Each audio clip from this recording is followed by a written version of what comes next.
Halo teman-teman, balik lagi sama aku Nadine. Di video kali ini aku akan sharing sama kalian tentang apa aja sih yang jadi ciri-ciri bipolar disorder. Nah, aku akan jelasin 20 ciri-ciri bipolar disorder yang perlu kalian ketahui. Tapi sebelum masuk ke penjelasan tentang ciri-ciri bipolar, aku mau ngasih tahu dulu ke kalian nih. Mungkin nanti selama penjelasan ada satu, dua, atau mungkin beberapa ciri-ciri bipolar yang kalian alami juga dalam kehidupan sehari-hari gitu. Tapi jangan sampai kalian self diagnosis atau mendiagnosa diri sendiri kayak, oh ciri-cirinya sama nih, gejalanya sama nih, apa jangan-jangan gue bipolar juga. Jangan sampai kayak gitu, karena self diagnosis itu bahaya teman-teman. Karena self diagnosis itu bisa bikin kita mensugesti diri kita sendiri untuk menjadi bipolar. Jadi kita bipolar bukan karena kita emang bipolar, tapi kita bipolar karena kita mensugesti diri kita untuk bipolar. Jadi kayak ya kita tersugesti. Jadi gejala-gejala itu, ciri-ciri itu kita buat-buat mirip, sehingga kita mirip sama orang bipolar gitu loh. Oke teman-teman, jangan self diagnosis. Oke, kalau gitu sekarang kita lanjut ke penjelasan ciri-ciri bipolar disorder. 1. Sering murung. Sering murung itu jadi salah satu ciri dari bipolar disorder, karena sikap sering murung itu bisa jadi salah satu tanda bahwa kita ngalamin depresi, kita ngerasain depresi gitu. Karena hubungan depresi sama bipolar, jadi si bipolar itu merupakan efek dari depresi yang gak kunjung teratasi. Jadi dia menyebabkan gangguan pada kesehatan mental kita gitu. Yang kedua, menarik diri dari keramaian atau menjauh dari keramaian. Karena kita tuh bisa aja tiba-tiba gak suka sama yang namanya keramaian. Jadi kita lebih nyaman, lebih seneng kalau kita sendiri gitu. 3. Sedih berlebihan. Jadi sedih berlebihan itu kayak kita bisa nangis berjam-jam, atau kita bisa diem ngurung diri di kamar untuk sekedar nangis yang bener-bener nangis yang jadi sejadi-jadinya gitu. 4. Perubahan pola makan secara drastis. Ini tanpa penyebab yang jelas. Jadi perubahan pola makannya tuh kayak gak jelas aja gitu penyebabnya. Tapi kalau yang aku alamin sendiri sih, itu kayak saat aku di fase manik, aku akan banyak sekali makan, kayak ngerasa lapar terus, kayak pokoknya abis makan lagi kayak gitu. Karena mungkin di fase manik aku ngeluarin banyak energi yang butuh makan banyak mungkin. Dan saat di fase depresi aku kayak ngerasa males makan, gak selera makan. Jadi pola makan itu berubah sangat drastis di fase manik dan di fase depresi gitu. Kelima, mudah marah. Jadi orang penderita bipolar itu mudah marah. Kenapa? Karena saat di fase depresi dia jadi lebih sensitif. Jadi kayak perasaannya tuh lebih sensitif aja gitu. Jadi dia gampang marah. Dan di fase manik juga dia mudah marahnya. Kenapa? Karena dia kan kayak, kalau aku sendiri ya, yang aku alami itu banyak pengen ini, pengen itu, impulsif. Jadi saat ada orang yang ngelarang, itu aku akan cepet marah, kayak ngapain sih lo ngelarang-larang. Jadi intinya orang penderita bipolar itu akan mudah marah baik di fase manik ataupun fase depresi. Yang keenam, pikirannya berubah-ubah. Jadi kan si bipolar ini berkaitan sama yang namanya kinerja otak, sehingga membuat si penderitanya itu pikirannya berubah-ubah. Kayak misalkan di detik ini aku bisa berpikiran tentang A, tapi di detik kemudian aku bisa berpikiran tentang B. Contoh realnya hari ini, biasanya aku ini contoh nyatanya dilema aku. Hari ini aku mikir, besok aku mau bikin video tentang perjalanan bipolar aku gitu, kayaknya seru. Tapi pas besoknya aku berubah lagi pikirannya, daripada aku bikin video, lebih baik aku tulis aja jadi novel atau bikin cerita di Wattpad atau gimana lah gitu. Itu jadi kalau si penderita bipolar ini kambuh, biasanya bikin orang-orang di sekitar itu susah nebak apa sih dia ini maunya gitu. Yang ketujuh, kehilangan energi secara drastis. Kehilangan energi secara drastis ini terjadi walaupun kita nggak ngelakuin apa-apa. Bahkan lebih parahnya, kita bisa ngerasain lemes sampai nggak bisa bangun dari tempat tidur yang berhari-hari. Itu bener-bener yang berhari-hari nggak bisa bangun dari tempat tidur, kayak cuman bisa tiduran karena kita ngerasa bener-bener lemes, hilang energi gitu.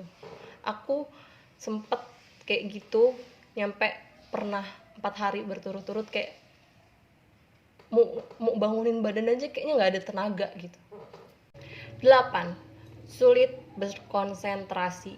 Jadi karena si penderita bipolar ini biasanya pada fase manik sih ini lebih sering terjadinya. Kalau aku pada fase manik lebih sering terjadi karena kayak pikiran aku tuh banyak yang aku pikirin, kayak set pikiran aku kemana-mana, jadi aku sulit berkonsentrasi pada satu hal, fokus sama satu hal itu susah. 9. Selalu merasa bersalah, dan ini tuh tanpa alasan yang jelas, kayak tiba-tiba aja gitu ngerasa bersalah. Ini biasanya dipengaruhi karena suasana hati yang berubah-berubah, jadi kayak kita ngerasa bersalah sama diri kita sendiri, kayak kenapa kita kayak gini, kenapa aku ngalamin hal yang kayak gini, harusnya aku bisa kayak gini. Pokoknya alasannya itu nggak jelas kenapa, kayak sebenarnya alasannya juga nggak masuk akal kalau menurut aku. Saat aku lagi normal nih berpikirnya, aku ingat-ingat aku pada fase itu, kayak sebenarnya alasannya itu apa sih gitu, nggak jelas, tapi aku tetap aja ngerasa bersalah pada saat itu sama diri aku sendiri gitu. 10. Kehilangan minat. Bahkan ini pada hal-hal yang kita sukai, kayak hobi kita, aktivitas-aktivitas yang sering kita lakukan itu kayak hilang minat. Kayak aku seneng banget nonton film, tapi di satu fase aku bisa yang nyampe hilang minat sampai kayak yang untuk sekedar nonton pun kayak gak punya energi, kayak males banget, gak berminat sama sekali. 11. Merasa senang yang berlebihan. Jadi kalau kita udah mencapai sesuatu yang kita inginkan itu senangnya tuh senang banget, nyampe kita nggak bisa mendeskripsikan, kayak berlebihan lah. Kalau ya kayak yang pernah aku jelasin, kalau orang normal senangnya tuh senang ya udah senang segini, tapi kalau kita senangnya bisa senang sampai sini, yang itu nggak normal. Kalau menurut orang kayak lebay lah bisa dibilang gitu senangnya, sampai orang-orang di sekitar bisa jadi nggak suka. Dan perubahan suasana hati yang nyampe seneng banget ini tuh dipengaruhi juga sama kinerja otak kita. 12. Berbicara sangat cepat. Itu kayak kita bisa ngomong banyak kata hanya dalam beberapa detik, sampai orang yang dengerin kita ngomong itu kayak perlu beberapa saat untuk mencerna kalimat kita, sampai kayak oh iya, itu tuh kayak perlu beberapa saat dulu, saking cepatnya kita ngomong. Itu biasanya terjadi pada fase manik.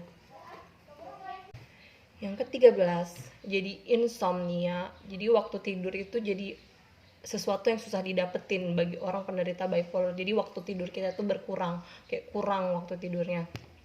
Itu biasanya terjadi karena aktivitas di otak kita tuh kayak banyak pikiran yang kita pikirkan. Tapi pikiran-pikiran yang kita pikirkan itu pikiran-pikiran yang sebenarnya gak penting dan gak perlu dipikirin, kayak ngerasa penuh di kepala tapi nggak tahu penuh sama apa. Kalau aku sih ngerasanya kayak gitu. Biasanya ini terjadi saat aku ada di fase manik, kayak kerja otak aku tuh kerja 24 jam, jadi aku susah tidur gitu. 14. Sering kebut-kebutan karena aku ngerasa energi gitu, jadi aku senang aja gitu kalau bawa motor, bawa kendaraan itu kebut-kebutan, kayak gak tahu, kayak seneng aja gitu. Intinya ada dapat kesenangan tersendiri saat aku bawa kendaraan itu ngebut. Dan ini sebenarnya berbahaya, makanya psikolog aku nggak menyarankan aku untuk bawa kendaraan sendiri. 15. Nggak bisa diem. Jadi kayak kalau diem itu ngerasa aneh aja gitu, jadi senangnya walaupun di tempat yang dalam ruangan gitu kita senang kayak bolak-balik, pokoknya nggak bisa diem, kayak nyari kegiatan aktivitas apa aja, karena kita lagi ngerasa energik dan energi di tubuh kita tuh banyak yang perlu dikeluarin gitu. Jadi kayak seneng gangguin orang, ngusinin orang, inilah itulah apalah. Kalau aku sih kayak gitu, jadi annoying sih buat orang sekitar, dan ini biasanya terjadi pada fase manik. 16. Bertindak sembrono. Ini terjadi karena ya yang pernah aku bilang itu, impulsif, orang yang kayak ngelakuin sesuatu tuh nggak dipikir, kayak langsung terabas aja, karena kita pikir alah ini kayak ngegampangin sesuatu gitu deh, jadi sembrono anaknya. Kayak nyeselnya nanti. Yang penting kita ngelakuin aja dulu gitu, kayak nggak mikir panjang, kayak mikirnya pada saat itu aja. Lalu yang selanjutnya, produktivitas jadi menurun. Ini terjadi biasanya pada fase depresi. Jadi kita, dan ini sulit banget dikendaliin. Kayak aku beberapa kali punya tugas kuliah, pada saat mau melaksanakan ujian, kayak gitu. Tiba-tiba kayak produktivitas aku untuk melakukan kegiatan-kegiatan itu, kegiatan kampus, kayak belajar, kayak gitu, hilang. Itu, dan itu susah banget ngelewatinnya, nyampe kayak susah pokoknya, kita nggak bisa nanganin itu sendiri rasanya gitu. Terus yang ke-18 itu mengalami halusinasi. Jadi seorang penderita bipolar juga bisa mengalami halusinasi. Biasanya ini terjadi pada fase manik. Jadi orang ini kayak punya pikiran dan mempercayai pikirannya itu adalah benar. Gitu teman-teman.